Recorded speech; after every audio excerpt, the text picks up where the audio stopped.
Amendment number 20, printed in the Congressional Record, offered by Mr. Kelly of Pennsylvania. The gentleman is recognized for 5 minutes. Thank you, Madam Chair.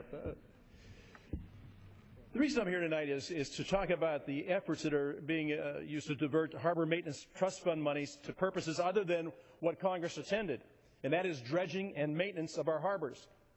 Now, I'm talking about fairness, and I'm talking about commerce. And we all know, and we've known for years, that if we have a problem when funds are collected for an intended purpose, sometimes they don't get used that way. So we have money in, but money does not come out the way it was put in or for its intended use.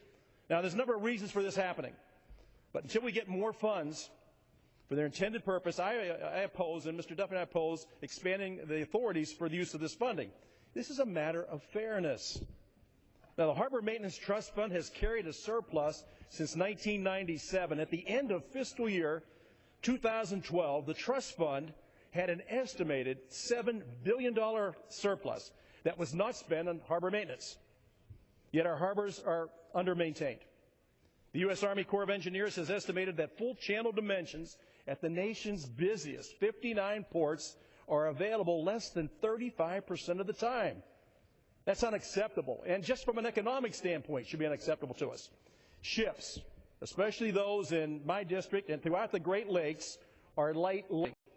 When that happens, economic productivity is lost. Light loading, we can't even load the ships to their capacity because we haven't maintained our harbors, we haven't dredged our harbors. This is an affront to commerce.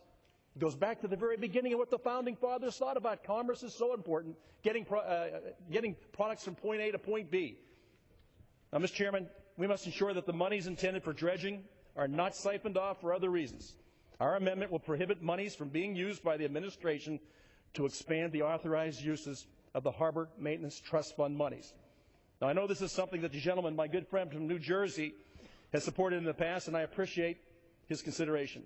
Now, I yield back my time. The whole purpose of this, and Sean's going to have a chance to speak next.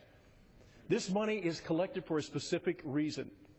I had a conversation with Secretary LaHood talking about why can't we use the money that's been collected and set aside and to be used. This is about commerce. This is about fairness. This is about growing our economy and being able to have access to the entire world. We're letting these harbors go unmaintained. We're not dredging them, and we're causing a huge problem in commerce. That's the problem. We can't get from point A to point B. We're lowering the efficiency of our businesses and their ability to get products out there. The whole purpose of this is to use the money that's collected for the intention that it was collected. It's money that's going in but not being used the right way, and I don't want to see that get diverted any other ways than we've seen happen already. We're already missing the boat, no pun intended, but we're closing down these harbors and we're not doing the right thing by them. So, I don't know, Mr. Chairman, did you have anything else that you want